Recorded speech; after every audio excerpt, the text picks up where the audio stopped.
Assalamualaikum warahmatullahi wabarakatuh. Kembali lagi bersama saya sahabat Iqra, yaitu Nur Fatimah. Saya ingin membahas tentang buku Mendidik Anak Laki-laki, Bagaimana Menyiapkan Generasi Islam yang Unggul. Buku ini dikarang oleh Dr. Khalid Asyishantut, yaitu seorang pakar pendidikan di King Abdul Aziz University di Jeddah. Jadi seperti ini bentuk bukunya. Jadi sahabat Iqra sekalian bisa dapat buku ini di online shop, karena saya sendiri belinya di online shop dengan harga yang terjangkau, tapi isinya sangatlah berkualitas. Kenapa buku ini sangat menarik untuk saya bahas? Karena saya sendiri memiliki seorang anak laki-laki. Jadi penting bagi diri saya dan juga kita semua sebagai orang tua untuk mendidik anak kita agar mampu menjadi generasi Islam yang unggul. Ya, sehingga perlunya kita sebagai orang tua memiliki ilmu tersebut. Jadi untuk membantu kita semua, saya akan mencoba membedah buku ini. Jadi buku ini sendiri ada sejumlah 200 halaman, dan yang mulai ingin saya bedah adalah di halaman 25.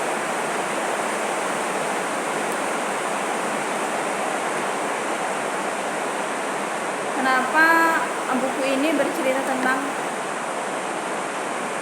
mendidik anak laki-laki?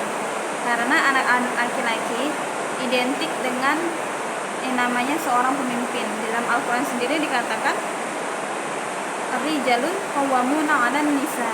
Laki-laki adalah pemimpin bagi kaum perempuan. Tidak pun dia kelak besar nanti menjadi seorang presiden, ataupun tidak menjadi seorang gubernur, wali kota, atau panglima TNI, angkatan udara, angkatan laut, ataupun sebagai kepala di kepolisian. Setidaknya pastinya nanti anak kita akan menjadi pemimpin bagi keluarganya, bagi ibunya, bagi kakak perempuannya, bagi adik perempuannya. Apalagi nanti kalau dia sudah menikah, pastinya dia akan menjadi pemimpin bagi istrinya dan juga anak-anaknya. Sehingga sangatlah penting kita sebagai seorang ibu ataupun ayah mempersiapkan anak kita agar mampu dengan secara matang dalam menyikapi segala problema hal dalam hidupnya, agar bijak dan tepat dalam menghadapinya. Jadi perlu kita bahas di halaman 25 ini tentang remaja Amerika. Jadi sebelumnya di halaman 24 ingin saya jabarkan juga, yaitu tentang ilmuwan barat membagi fase remaja menjadi 3 tingkatan. 1. Remaja dini, yaitu antara usia 12 hingga 14 tahun. Yang kedua, remaja pertengahan, itu antara usia 15 sampai 17 tahun. Kemudian yang ketiga, remaja akhir, yaitu antara usia 18 sampai 21 tahun. Nah, jadi ternyata fase remaja itu dibagi menjadi 3 tahap, termasuk remaja dini, remaja pertengahan, dan remaja akhir sampai usia 21 tahun. Terkait hal ini, Abdurrahman Al-Aisawi menuturkan remaja adalah fase transformasi antara fase akhir kanak-kanak menuju fase dewasa. Setiap kali melalui fase-fase peralihan hidup, seseorang akan mengalami ketegangan dan keresahan. Sebagian bahkan secara berlebihan menyebut remaja sebagai masa-masa sulit diatur. Hingga salah seorang ilmuwan psikolog barat menyebut sebagai fase gila atau madness. Stanley Hall menilai para remaja adalah orang-orang sakit yang memerlukan penanganan secara kedokteran dan kejiwaan. Jadi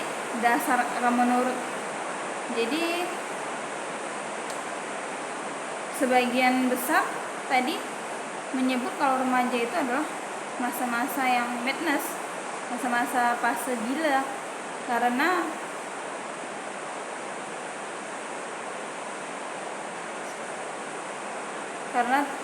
ketika masa itu terjadi banyak ketegangan yang mereka rasakan, sehingga mereka menurut Stanley Hall membutuhkan namanya dokter jiwa gitu ya kan. Karena mereka disebut juga sebagai orang-orang yang sakit, orang-orang remaja ini menurut Stanley Hall tadi ya. Tapi bagaimana dengan remaja yang ada di bagian teluk di daerah Arab? Apakah sama? Tidak. Nanti akan kita bahas. Ini kita akan membahas tentang bagaimana keadaan remaja yang ada di Amerika. Dan lalu kita akan bandingkan dengan keadaan remaja yang ada di beberapa bagian teluk di daerah Arab. Pasti kamu di situ nanti akan tahu jawabannya apa. Oke, saya akan langsung saja ya. Remaja Amerika. Konsep umum ini sebenarnya merupakan salah satu penelitian terhadap masyarakat Amerika. Hasil penelitian ini kemudian diberlakukan secara umum kepada seluruh umat manusia, seakan-akan masyarakat Amerika adalah contoh global umat manusia yang diciptakan Allah Azza wa Jalla. Dari sinilah kekeliruan itu berawal.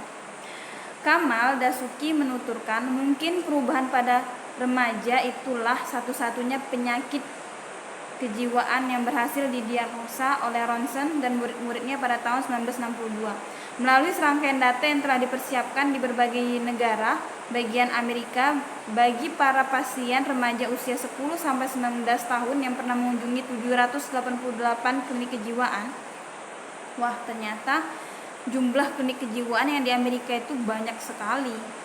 Karena memang itu seperti kebutuhan mendasar bagi para remaja di antara usia 10-19 tahun yang hampir rata-rata sudah pernah mendatangi klinik kejiwaan. Masya Allah, ini remaja di Amerika ya.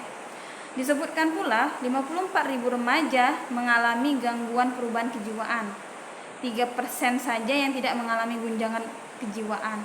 20% lainnya tidak bisa didiagnosa karena sejumlah alasan tidak dikenal. Dan 77% dinyatakan sakit. Masya Allah, ini penelitian yang ada di remaja Amerika. Selanjutnya, penelitian ini menunjukkan mayoritas remaja Amerika mengalami masalah kejiwaan dan pernah mengunjungi klinik-klinik kejiwaan, yang seperti sudah saya bilang tadi. Berdasarkan penelitian ini, kita bisa mengetahui problem remaja lebih banyak menimpa masyarakat Amerika yang lebih maju di bidang industri. Kehidupan masyarakat Amerika begitu rumit, yang kita ketahui ya, mereka begitu bebas cara bergaulnya, ngomongnya pun mereka tanpa batas. Kemudian cara berpakaian mereka pun bebas. Kemudian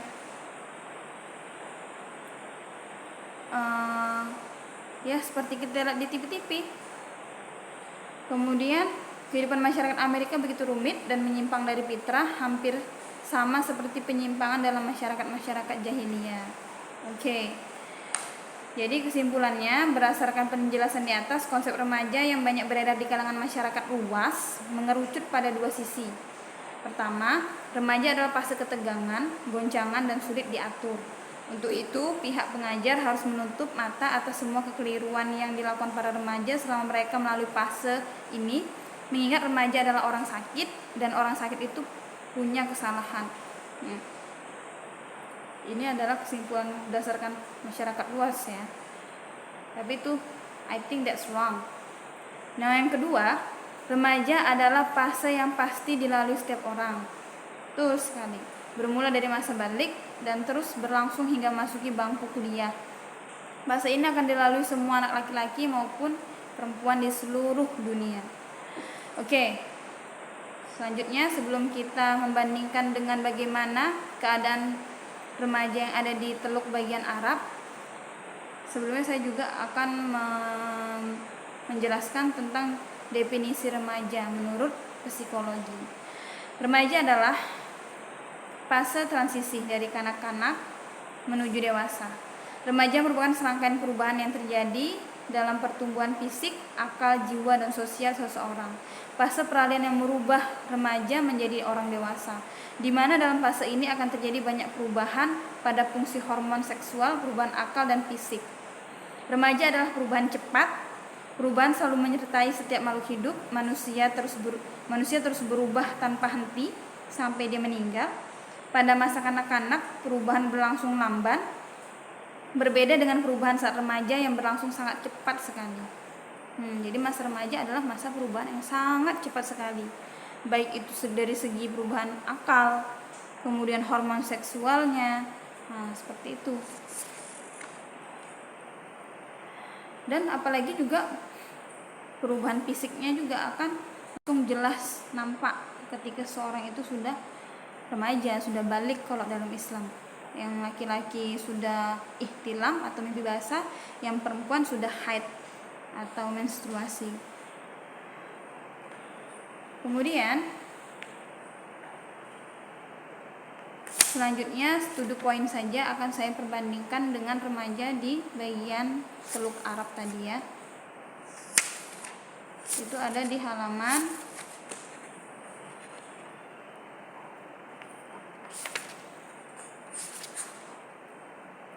ada di halaman 57. Oke, ini dia. Remaja Arab. Yang tadi remaja Amerika.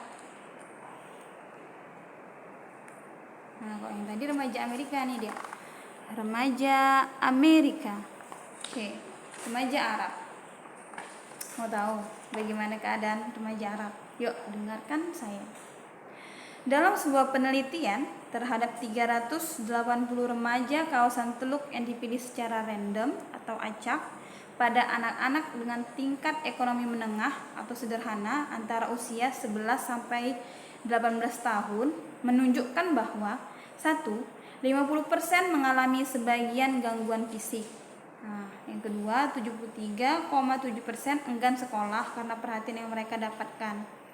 Yang ketiga, remaja Arab pada umumnya tidak suka menyendiri, juga tidak mengalami berbagai gangguan jiwa yang berarti. Jadi ternyata justru sangat berbeda dengan remaja yang ada di Amerika. Di remaja yang ada di Arab ini tidak memiliki gangguan kejiwaan yang sangat berarti. Ada sekitar 15,8% merasa resah, hanya sedikit, 15,8% saja merasa resah. Kemudian 13,2% merasa tegang, dan 2,6% suka menyendiri, dan 81,6% merasa sangat bahagia. Wah, Masya Allah, kok bisa ya? Nanti kamu pasti akan tahu jawabannya. Lanjut ya, saya baca. Yang keempat, 36,8% memiliki sisi pandang berbeda dengan keluarga mereka. Yang kelima, 89,5% melalui masa kecil yang bahagia. Itu artinya bahwa keluarga, masyarakat mampu memiliki kesadaran agama, pendidikan, kejiwaan, serta kesehatan, dan mereka mampu membahagiakan anak-anak mereka. Jadi di sini keluarga di Arab itu sangatlah memperhatikan anak-anak mereka dari segi agamanya, kejiwaan mereka, kesehatan mereka, dan juga pendidikan juga. Kemudian yang keenam, 18,4% keluarga masih mandang remaja sebagai anak-anak. Jadi dan sementara 81,4% keluarga mempersilahkan mereka untuk menyampaikan pendapat. Nah, jadi di keluarga Arab itu kebanyakan para orang tua, para keluarga mempersilahkan para remaja untuk mengapresiasikan pendapat mereka. Jadi tidak menghalangi mereka untuk mengeluarkan pendapat mereka. Jadi disinilah letak anak itu merasa dianggap di dalam keluarganya, karena pendapatnya diapresiasi oleh keluarganya, mau tidak sekurang-kurangnya didengarkan oleh orang tuanya. Seperti itu. Wah, ternyata nanti kalau kita udah jadi orang tua yang anaknya sudah remaja, kita harus banyak dengar anak kita berpendapat. Kita nggak boleh cuman pendapat kita aja yang harus kita tetapkan untuk dia, tapi pendapat dia juga harus kita dengarkan, agar itu juga membantu sisi psikologi dia, agar dia lebih merasa lebih dihargai gitu. Kehadiran dia di rumah itu merasa lebih dihargai, dan dia merasa nyaman dengan keluarganya jadinya, dan dia nggak perlu teman-teman yang lain-lain, cukup keluarganya saja. Nah, seperti itu rupanya salah satu kuncinya. Kemudian yang ketujuh, 97,4% mengakui interaksi dengan keluarga itu lebih penting daripada interaksi dengan teman. Jadi sampai 97,4% loh yang mengakui bahwa para remaja itu interaksi dengan keluarga itu lebih penting daripada interaksi dengan teman. Ternyata karena memang kebutuhan di rumah tadi sudah mencukupi, sehingga di luar rumah dengan teman mereka hanya sekedarnya saja. Wah, masya Allah. Ternyata keluarga itu Beti Jannati ya, rumahku surgaku. Jadi kita harus benar-benar sebagai orang tua membuat anak itu comfortable, nyaman sama keluarganya, mampu berdiskusi, bercerita-cerita. Jadi jangan ada antara kita dan anak kita tuh gadget, TV. Enaknya langsung aja cerita gitu. Jadi mereka merasa jadi teman kita yang nyaman untuk mereka bercerita gitu. Dan 94,7% menyatakan memiliki ikatan persahabatan dengan teman-teman. Selain mereka juga bagus quality time-nya dengan keluarga, mereka juga menyatakan memiliki ikatan persahabatan yang kuat dengan para teman-teman mereka gitu. Jadi bagus lah, dengan keluarga oke, dengan teman juga baik. Tapi di sini lebih tinggi ketika mereka dengan keluarga lebih dekat.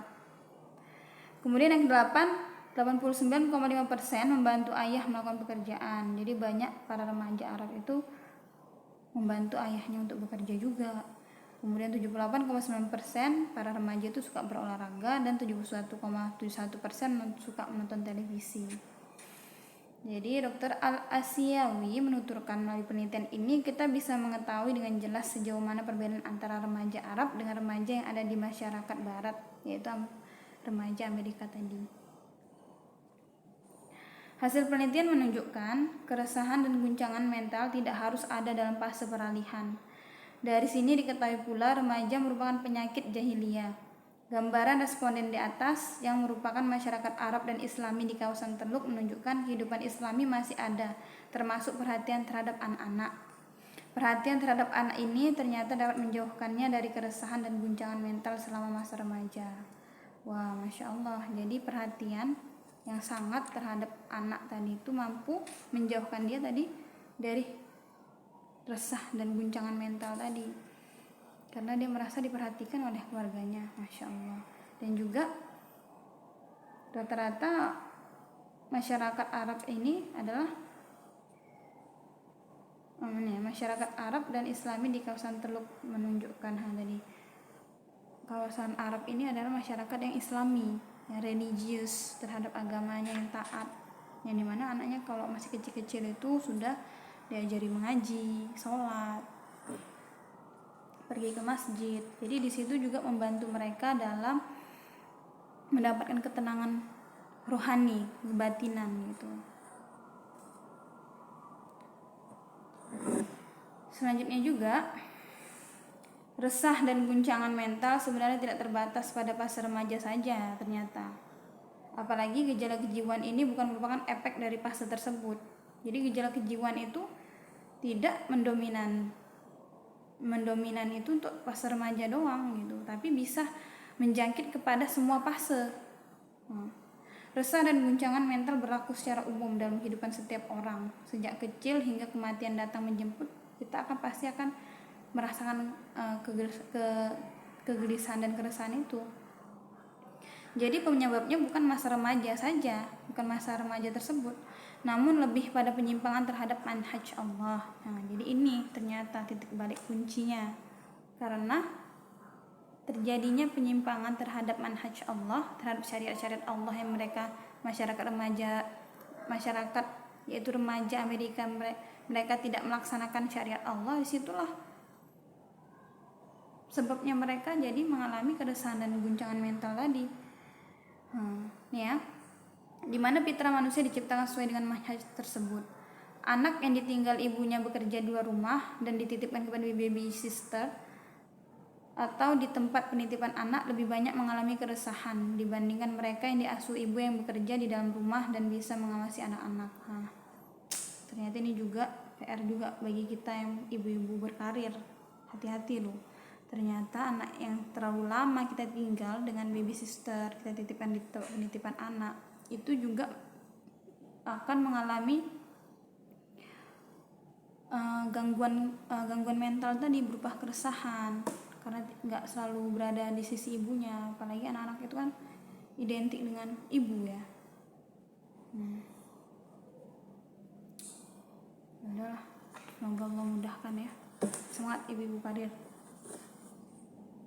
Semoga ketika kita di rumah juga lebih banyak quality time ya dengan anak, khususnya bagi ibu yang karir, karena di luar udah sibuk, di rumah jadi kita habiskan total perhatian kita hanya untuk dia, sebagai ganti rugi karena kita di luar sudah sibuk gitu. Mungkin itu aja solusi dari saya, karena saya pun menjadi seorang guru Islam terpadu yang full day. Jadi ya itu dialah. Selanjutnya, lebih dari itu, anak-anak masyarakat industri pada umumnya jarang bertemu sang ayah karena kesibukan dalam urusan dunia demi memenuhi keinginan pribadi. Itulah sebab anak-anak di tengah masyarakat petani lebih sedikit mengalami keresahan karena tersebut mengalihkan tenaga untuk bermain bahkan bekerja sejak dini. Jadi masyarakat industri yang ada di Amerika itu orang tuanya itu lebih banyak bekerja, jadi anak-anak itu jarang untuk bertemu ayahnya.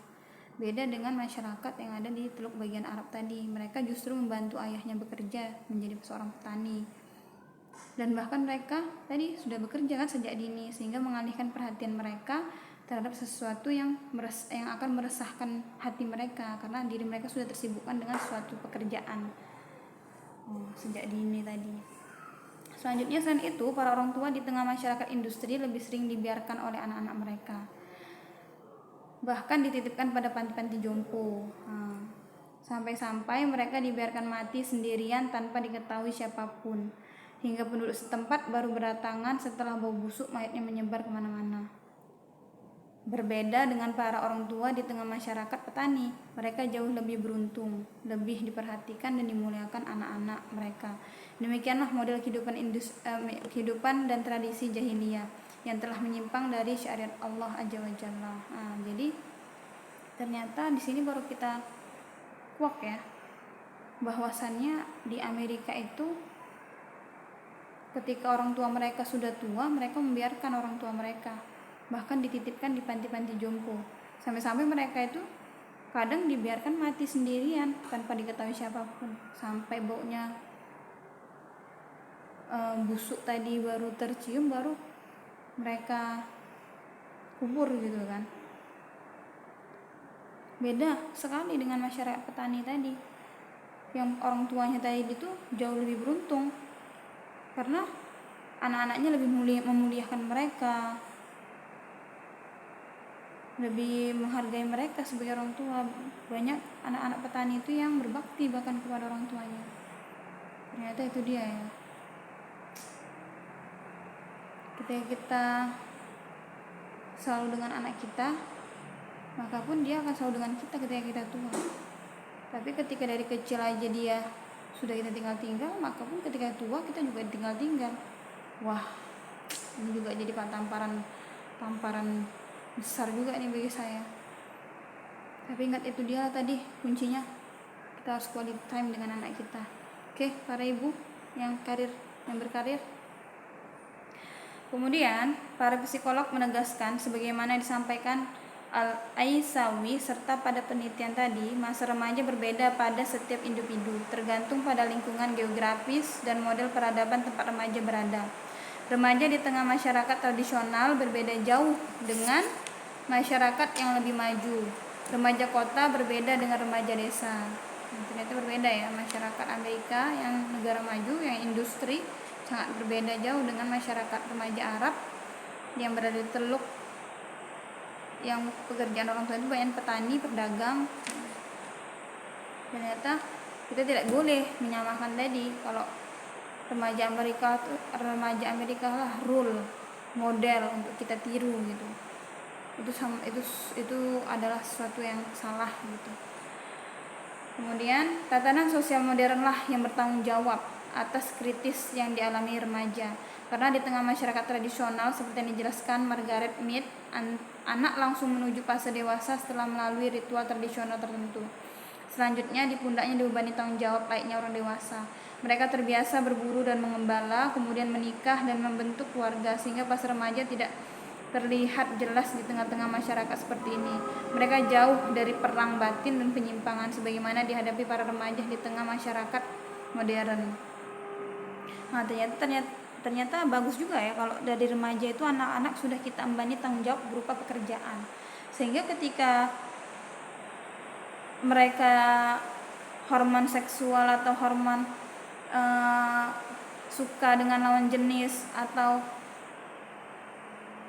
hormon serba ingin tahu, emosinya memuncak, itu teralihkan dengan tanggung jawab berupa pekerjaan tadi gitu. Sehingga ketika mereka sudah dewasa pun mereka sudah matang, nggak terkejut lagi untuk bekerja karena dari remaja sudah bekerja gitu. Selanjutnya, Dr. Al-Aisawi mengomentari penelitian di atas. Jelas kehidupan masyarakat tempat para responden berada, yaitu di kawasan Teluk Arab tadi, adalah masyarakat yang sederhana. Sebagaimana analisa pakar antropologi dan sosial Margaret Mead, berbagai persoalan yang dihadapi para remaja di tengah masyarakat barat sepenuhnya dipicu oleh peradaban barat itu sendiri, bukan karena perkembangan fisik alami si remaja. Jadi ini dia kuncinya. Ternyata masyarakat modern barat lah, masyarakat modern yang ada di barat atau peradaban barat tadi itulah yang bertanggung jawab terhadap kondisi fisik alami si remaja gitu. Bukan karena dia remaja sehingga dia mengalami gangguan itu, tidak, tapi karena peradaban barat tadi yang membuat si remaja menjadi memiliki gangguan kejiwaan tadi. Karena memang kalau peradaban barat itu sangat jauh dari fitrah Allah, manhaj Allah itu sangat jauh. Beda dengan peradaban Islami yang ada di Teluk Arab tadi, dekat dengan manhaj Allah, yang dimana anak-anak kecil tadi dari kecil sudah ke masjid, sudah mengaji, sudah membantu ayahnya bekerja, berbakti kepada orang tua. Jadi mereka ya lebih terkontrol emosional remajanya, emosi remajanya itu lebih terkendali gitu. Kemudian kesempitan dan kesengsaraan akibat jahiliyah.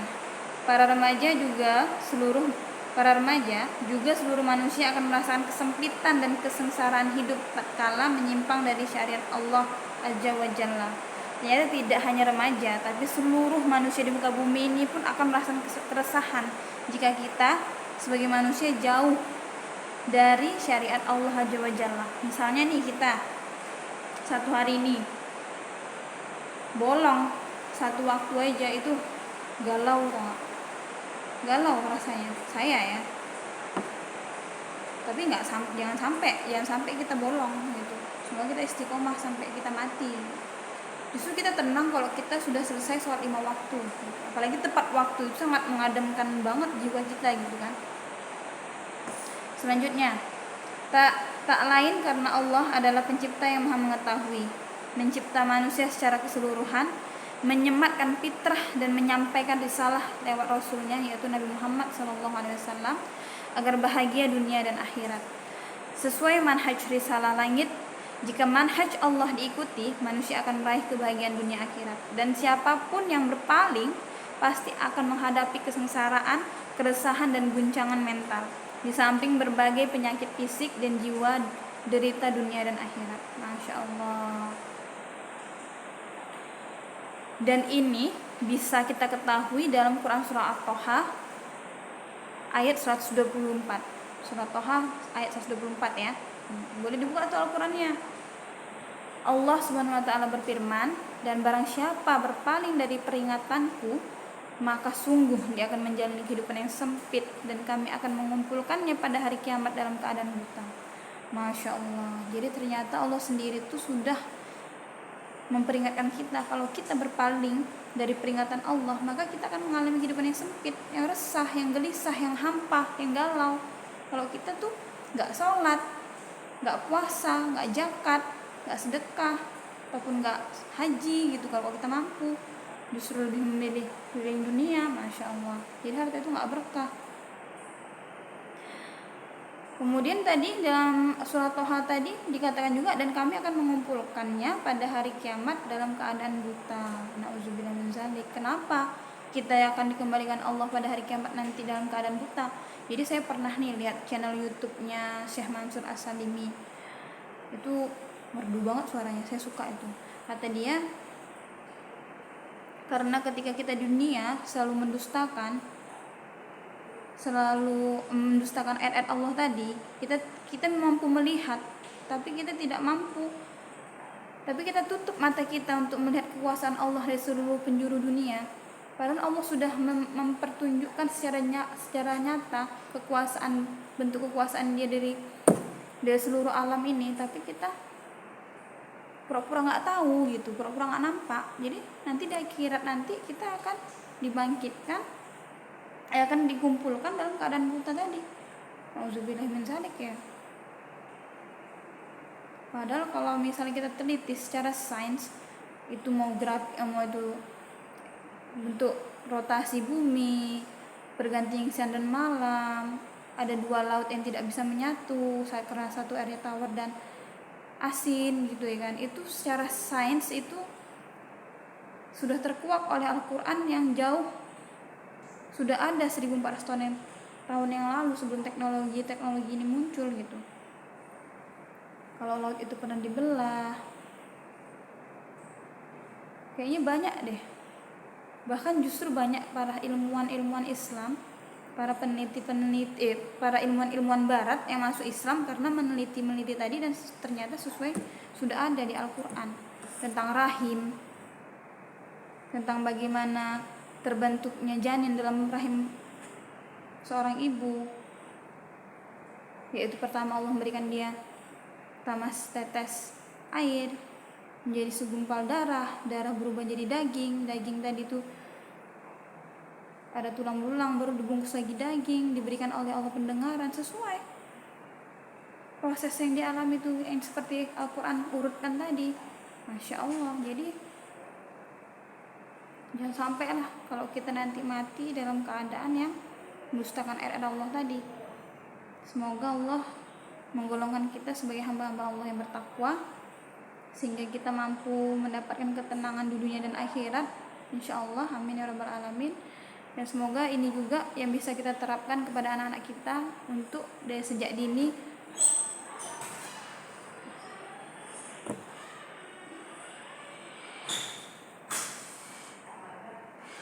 apa kak?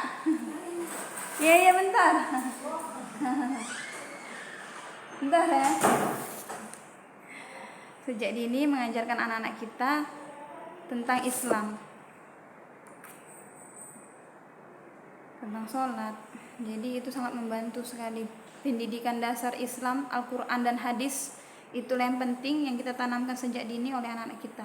Mulai dari kita membiasakan anak kita kalau mau makan baca doa, kalau mau makan duduk, kalau minum juga duduk, kalau mau masuk kamar mandi kaki kiri baca doa dulu sebelum masuk kamar mandi. Kemudian kalau kita hal-hal yang seperti itu juga harus kita ajarkan, kita bantu mereka agar menjadi pembiasaan mereka ketika mereka dewasa nanti gitu. Kalau berkata harus jujur, tidak boleh berbohong.